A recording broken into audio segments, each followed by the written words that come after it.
In our headlines on this Thursday, August 6th, here in South Korea, heatwave alerts remain in place, including in the Greater Seoul area, as President Lee Jae-myung calls for protection of vulnerable people, including residents of unsafe homes, workers at construction sites, as well as those in farming and fishing communities, and those at parking lots.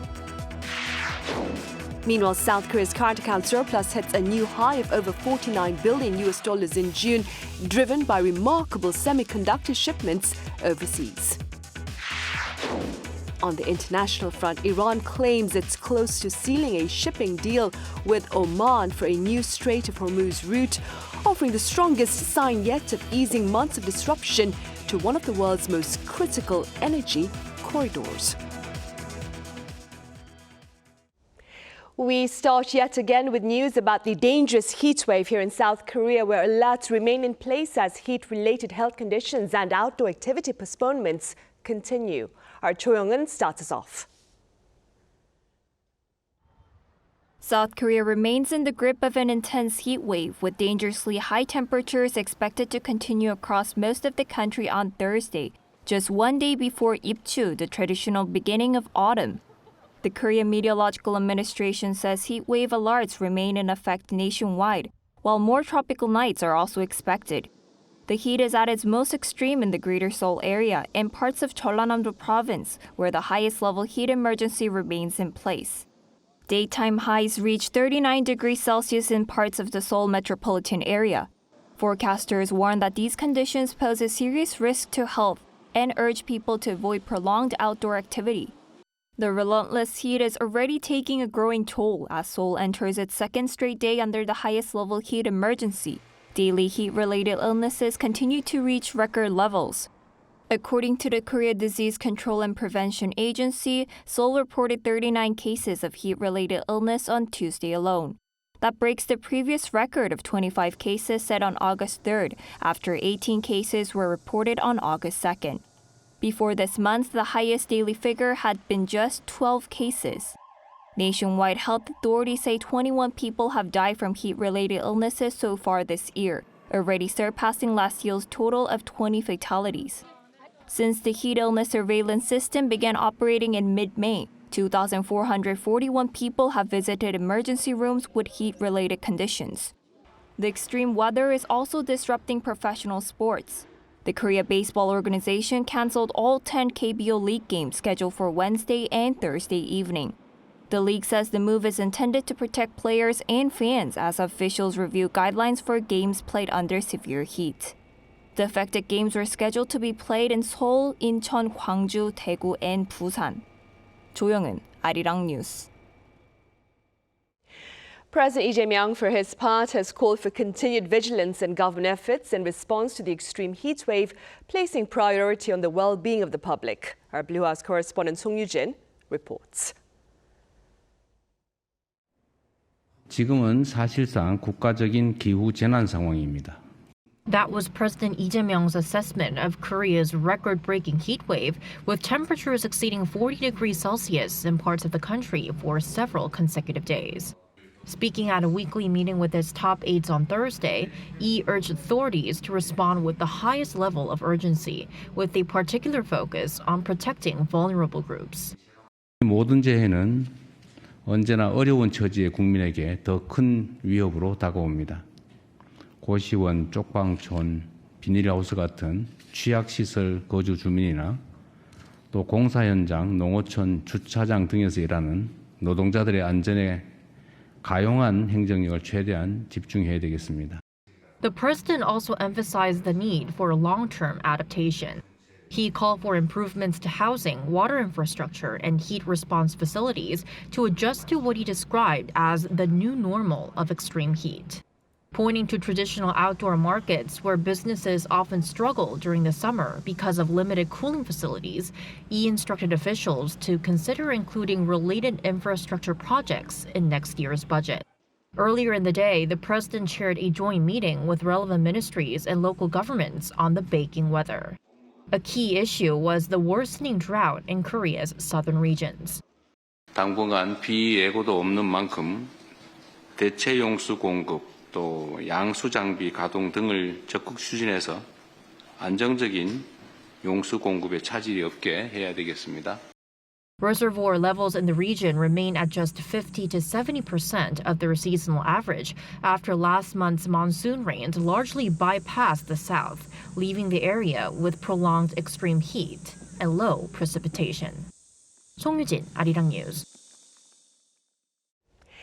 Meanwhile, camping under the stars and cooling off in the pool, a number of Hangang parks are offering Seoul lights, a summer escape in the heart of the city. Our Hong Seo-jung was there.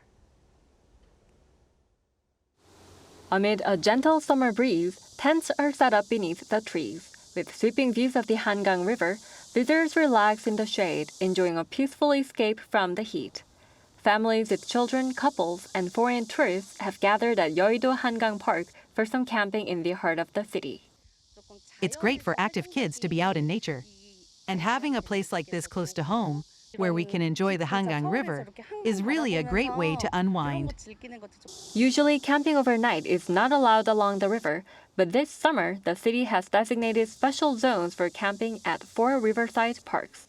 Running from 5 p.m. to 9 a.m. the next day, the campsites are available free of charge through a reservation-only system with space limited to 100 camping spots per site. Visitors can bring their own tents or rent them on site. QR codes are also available to help foreign visitors easily place food delivery orders. Just a short walk away, swimming pools along the river stay open till 10 p.m. and offer another refreshing escape from the heat.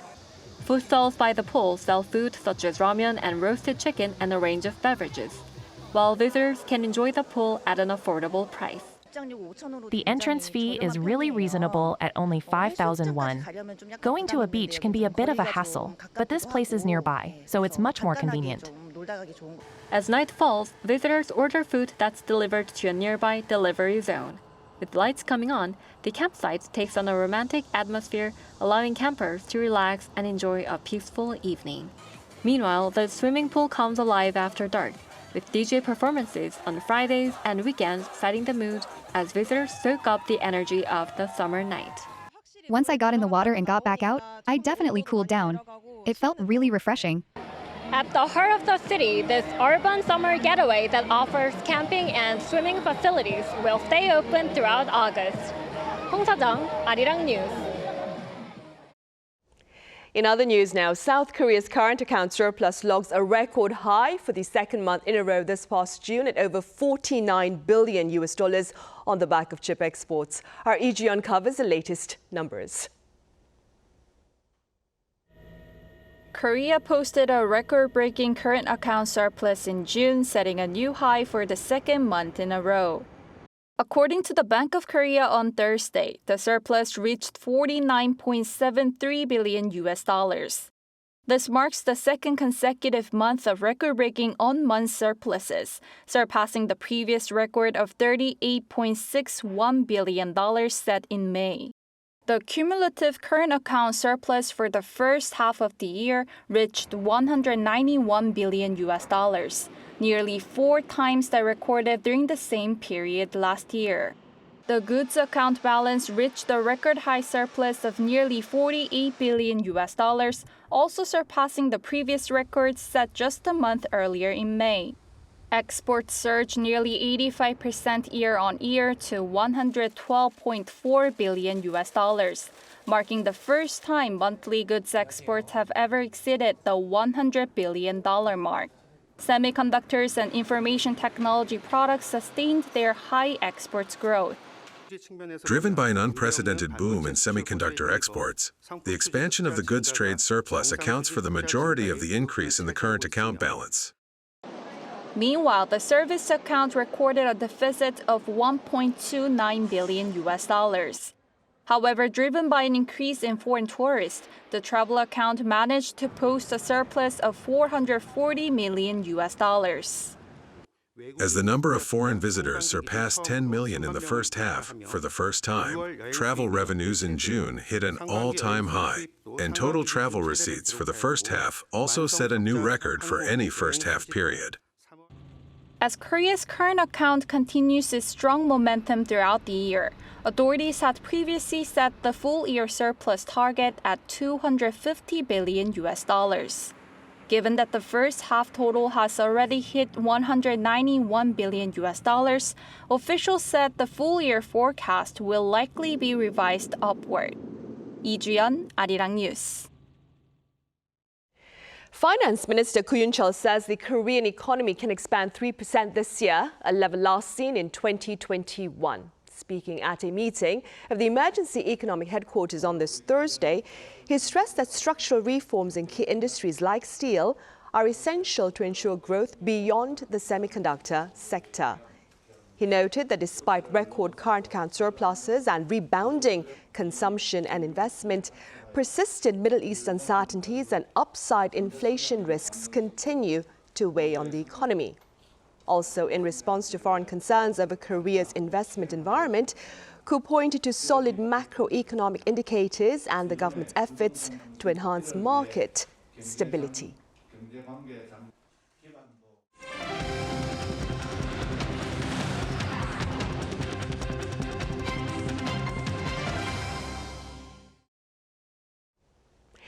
Iran says a deal with Oman on the reopening of the Strait of Hormuz is imminent while warning against third-party interference. Our Moon Hye-ryun explains. Iran says it is in the final stages of reaching an agreement with Oman on a new commercial shipping route through the Strait of Hormuz, raising hopes of easing a standoff that has disrupted global oil markets for months. Iranian Foreign Ministry spokesperson Ismail Baghai said Wednesday that the two countries have agreed on the geographic coordinates of the proposed route after 2 months of negotiations. He said a joint statement outlining the agreement is now being finalized, provided third parties do not obstruct the process, apparently referring to the United States. The Strait of Hormuz, which links the Persian Gulf with the Gulf of Oman, has seen shipping severely disrupted since the United States and Israel went to war with Iran in February. Before the conflict, roughly 1/5 of the world's traded oil and natural gas passed through the narrow waterway. According to Iran's deputy foreign minister, the new route would replace existing temporary shipping lanes now in use across the strait, with much of the passage running through Iranian territorial waters. He stressed that the arrangement would not amount to a full reopening of the strait and said any broader agreements must be negotiated exclusively between Iran and Oman without outside involvement. Meanwhile, 2 regional officials briefed on the talks told the Associated Press that negotiators have completed a draft agreement and are awaiting final approval from Iran's supreme leader. Separately, officials told the New York Times that under the emerging terms, ships entering the Persian Gulf would travel through a channel controlled by Iran, while outbound vessels would use a route near Oman. The reported arrangement would serve as a temporary solution and could create conditions for renewed US-Iran negotiations. However, key differences remain.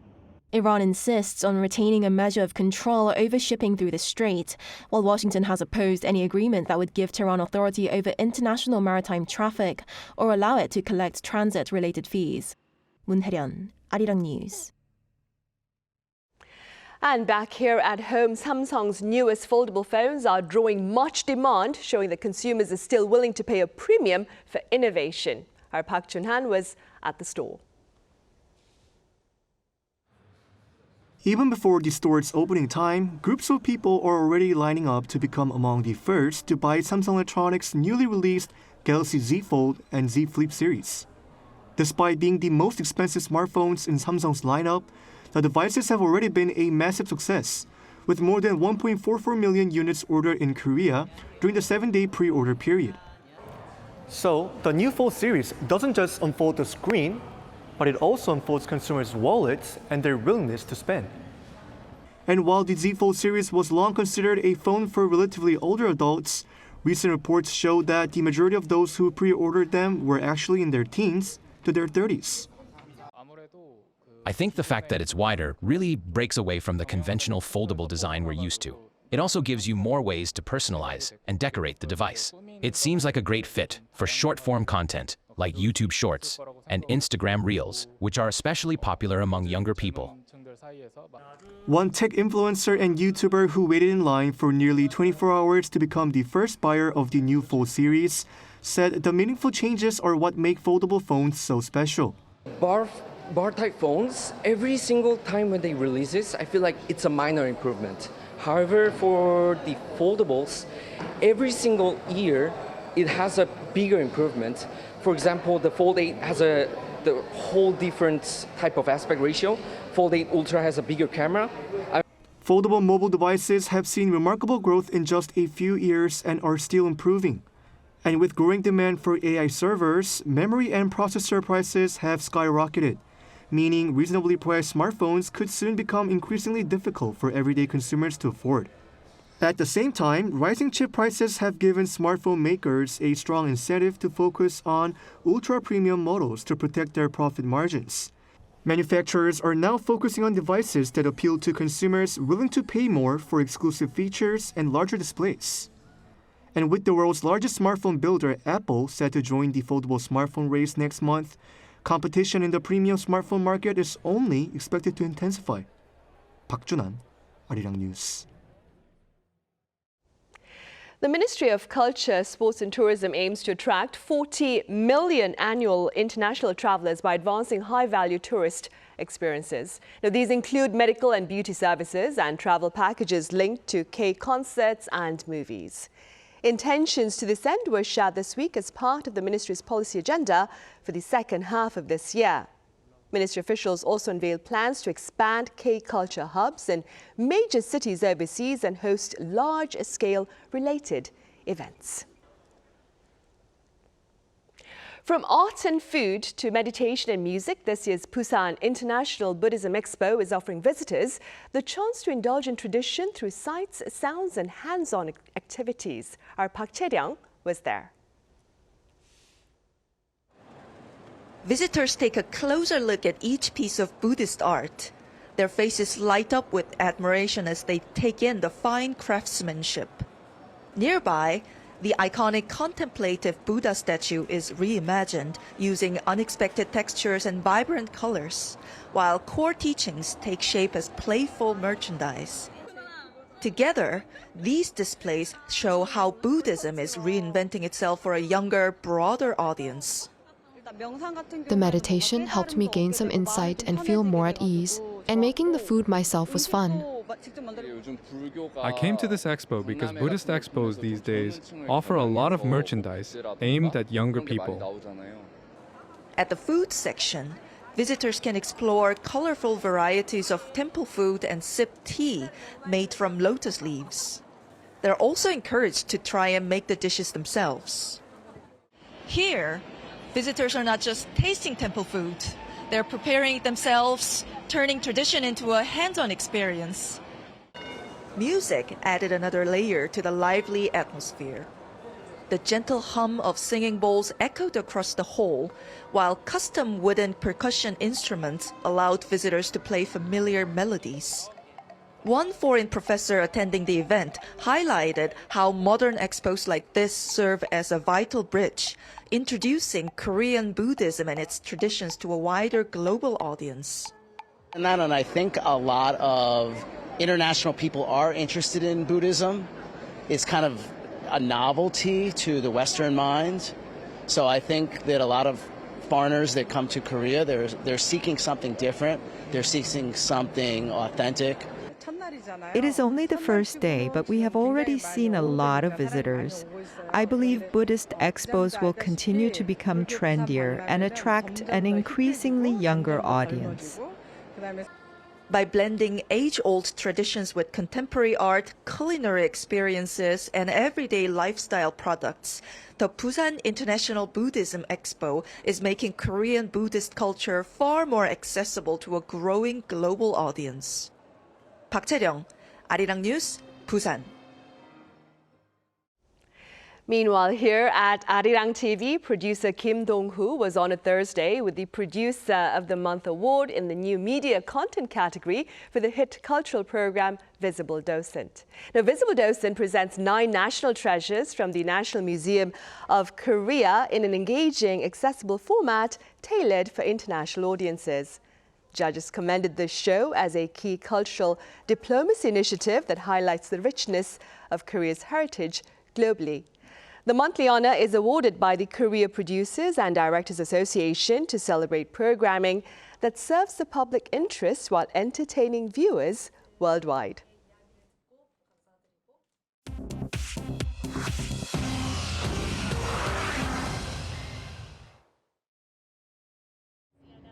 This is the world now.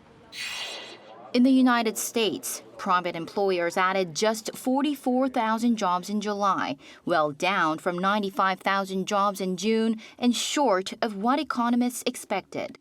Payrolls firm ADP released the figures on Wednesday, which showed that nearly all the growth came from healthcare and education, which added 36,000 jobs. Financial services also added 10,000 jobs. The Bureau of Labor Statistics releases its official July numbers in 2 days. In the United States, left-wing candidate Abdul El-Sayed has won Michigan's Democratic Senate primary, beating the candidate party leaders backed. El-Sayed, the 41-year-old son of Egyptian immigrants, ran on health care, the cost of living, and an end to unconditional military aid to Israel. On Tuesday, he beat Congresswoman Haley Stevens, who had the party leadership. The win was narrow. He did not reach 50% of the vote, and on Wednesday, he called on Democrats to unite. Republicans call him too extreme for Michigan.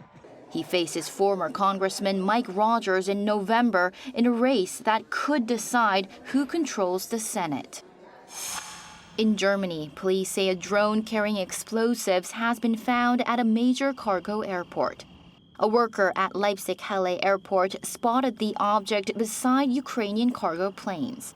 Police sent in a robot to destroy the device in a controlled blast. A second object hit a cargo plane nearby, causing minor damage. Germany's interior minister said this was a, quote, new level of threat and hinted foreign powers may be involved. Ukraine's ambassador to Germany points at Russia. Moscow has not commented. In Mexico, a social media star has been shot dead during a live stream. Cesar Gastelum was outside a fast food restaurant in the northwestern city of Culiacan on Tuesday when two helmeted riders pulled up on a motorcycle. The driver appeared to fire directly at him. Officials in Sinaloa State say a large security operation is underway. Chu Ji-hyun, Arirang News.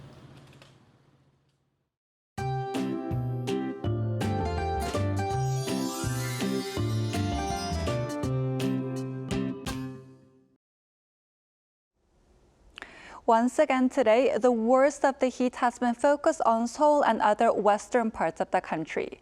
And there's really no break coming tomorrow. Seoul could climb all the way to 39 degrees Celsius. Severe heat wave warnings remain in place across most of Seoul, and they've now expanded to parts of western Gangwon-do province and Gwangju. So if you're in any of those areas, you need to stay out of the sun, get somewhere cool, and check in on your family and neighbors. And unfortunately, the heat doesn't ease much after sunset either. Seoul has now had tropical nights for more than 2 weeks straight. We also have very high UV levels across the country, and watch out for ozone levels as well. Levels could reach the very bad range tomorrow in Seoul, Incheon, and southern Gyeonggi-do province. As for temperatures, Seoul will start the day at 27 degrees, Chuncheon 25, and Daegu 26 degrees. Then by the afternoon, Seoul will soar to 39 degrees once again, Daegu 37 degrees, and Gwangju 38 degrees. As for Seoul, the sunny and scorching weather isn't going anywhere anytime soon. Now here's a look at the weather around the world.